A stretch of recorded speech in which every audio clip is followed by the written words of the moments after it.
Hey everybody, welcome to the virtual ENES 102 review session. Today what we're going to do is do some friction tipping problems. And we're going to start off by doing problem number 2, because that is a good problem that illustrates both friction and tipping. So what this question is asking us is it says we've got two uniform blocks. They're subjected to this force P, which is pulling things to the right. That P is only attached to block B. We're also told that block A weighs 1,000 pounds, rests on the ground, and block B weighs 600 pounds and rests on top of A. We've also got these dimensions here that show its width and its height. And the fact that we've got these dimensions here should be a clue that we might need to consider tipping as one of the possible options of motion in this particular problem. Pretty much we also are given the coefficient of static friction between block A and B. You can see that labeled here in our diagram, that's 0.3. We've also got the coefficient of friction on the ground, which is 0.1. Now we're asked to find the maximum force P that can be applied without causing any form of motion, slipping or tipping. And if you're a good ENES 102 student, then you will read through the whole problem and you will read this instruction, which tells you that block A cannot tip. So what that means is essentially that we have three possible cases to check for this problem. The three cases that we are going to need to check are going to be the following. We need to check whether, number one, B slides. Condition number 2, B tips. Or condition number 3, A and B slide. We were told that A cannot tip, so we're not going to consider that in our particular question here. If this were not here, theoretically that would be a fourth condition that we would have to check. Okay, so what do we got to do to solve this problem? First thing we're going to do is we're going to look at conditions 1 and 2. We're going to look at block B. Why are we looking there first? Well, because that's the one that's on top. So it's going to be easier to isolate this from block A because we can basically just assume that block A is the ground. And we'll look at block B first. So let's get started. Let's draw a freebody diagram of block B for case 1. Now I'm going to all the trouble of writing this because we're going to actually have to draw multiple freebody diagrams for block B, and they're going to change whether we're in case 1 or case 2. So freebody diagram here, pretty straightforward. We've got block B, almost a square, a little bit taller than it is wide. And what we can see is we've got P at the top. We're going to have the force of friction. And I label this the force of friction BA because that's the friction between block B and A, just so we don't get confused. I'll also draw here WB, like Warner Brothers. And then, of course, the normal force of A acting on B. Now, that's pretty much all that we have here for block B case 1. Okay? I guess what I also want to do is I want to draw an XY coordinate axes. And just for consistency, I'll draw the dimensions, although in this particular problem, part 1 anyway, it's not going to matter. So now it's a statics problem. I'm going to need to do some of the forces. So let's get that started. First thing we're going to do is the sum of the forces in the x direction, and we're going to set that equal to 0.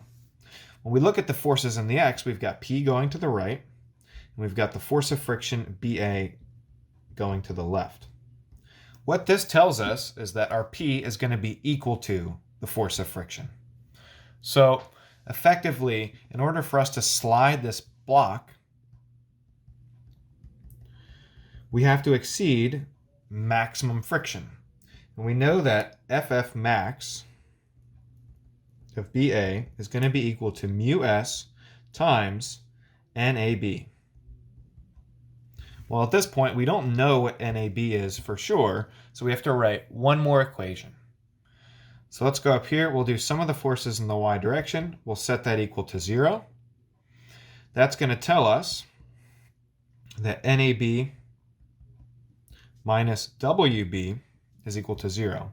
So it comes as no surprise to us probably, but what we can see is that NAB is going to be equal to the weight of B, which is going to be equal to 600 pounds.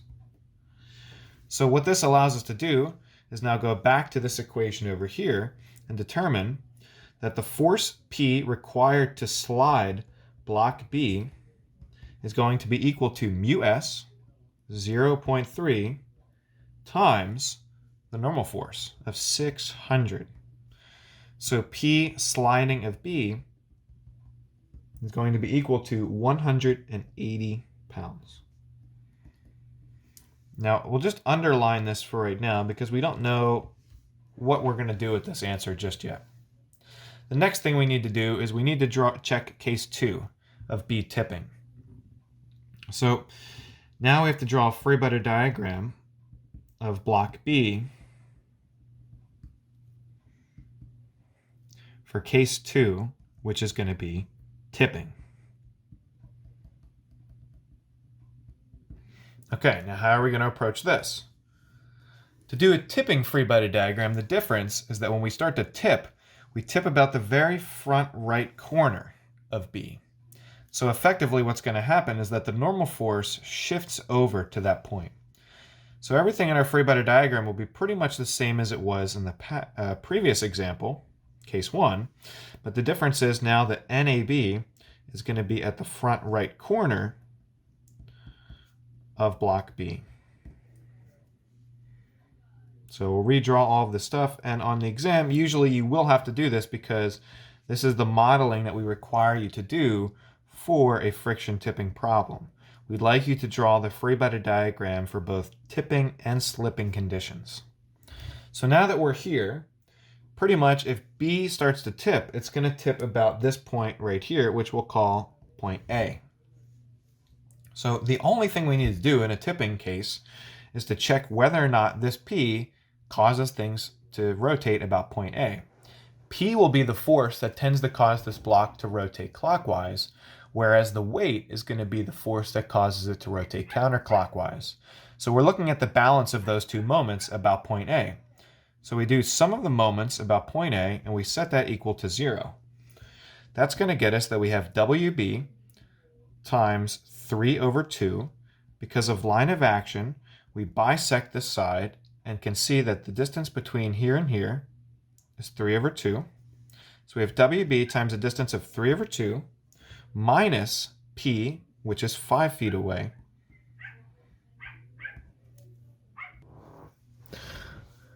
Okay, so now we've got to do, we know WB, we know 3 over 2. The only thing we don't know in this equation is P. So what we're going to do is we're going to solve for P. And when we do that, we get that P to cause B to tip is going to be equal to 600 times 3 over 2 divided by 5, which is 180 pounds.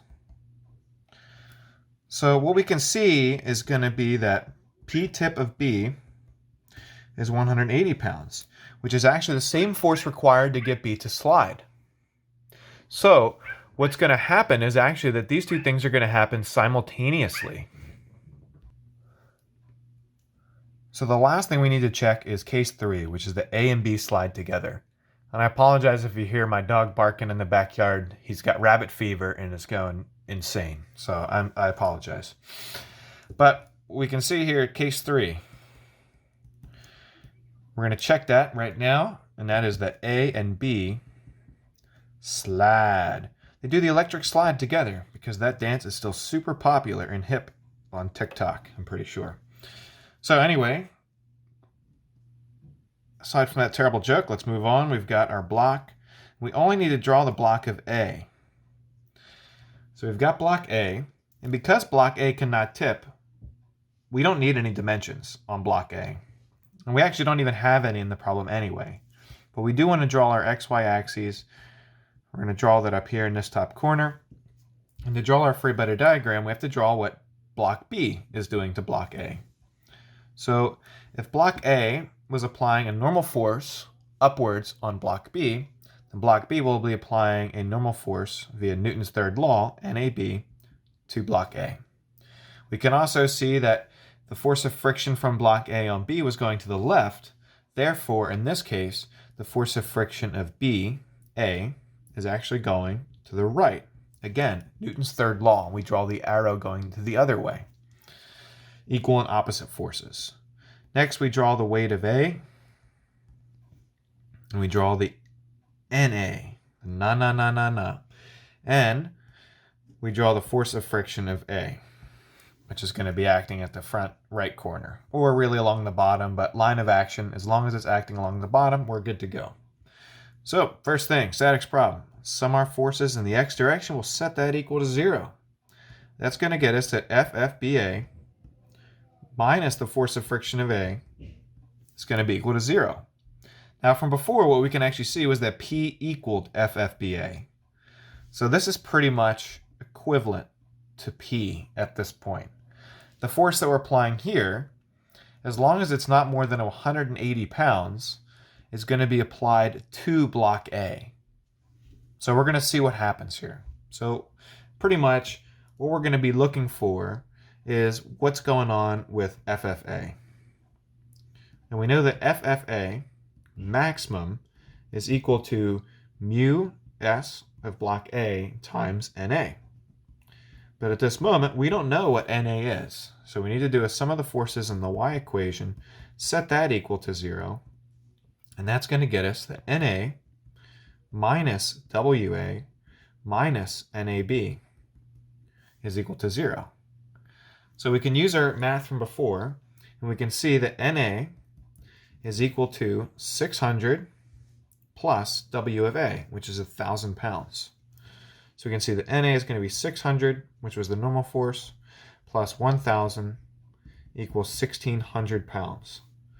Therefore, the force of friction maximum here is going to be equal to mu S on the ground in A, which is 0.1, times 1,600, which is our NA force. So, force of friction maximum for block A is equal to 160 pounds. So, we now have three forces to compare. Because 160 is less than 180 and less than 180, a little bit redundant, but less than our two other forces, the answer to this question is that box A and B will slide. So this is pretty much our final answer, and this is the P max. So here's essentially just a quick explanation of what's happening. So in order to get block B to slide, we needed to apply 180 pounds. In order to get block B to tip, we needed to apply 180 pounds. Those would have happened at the same exact time. So block B at 180 pounds would have slid and tipped at the same time. To get everything to move together, essentially as long as B isn't sliding, it's pulling on A. So when B is not sliding, A and B move together as one single unit. So pretty much that's what we're figuring out here, is that as they move as one single unit, if 160 pounds is applied to A through B, then block A will slide. Whoops, my paper's all sliding. But basically, because this 160 pounds is less than the 180, block B hasn't yet slid, but the whole system will start to slide. And that's what we learned with this answer right here. And there you go. That's the first friction tipping problem.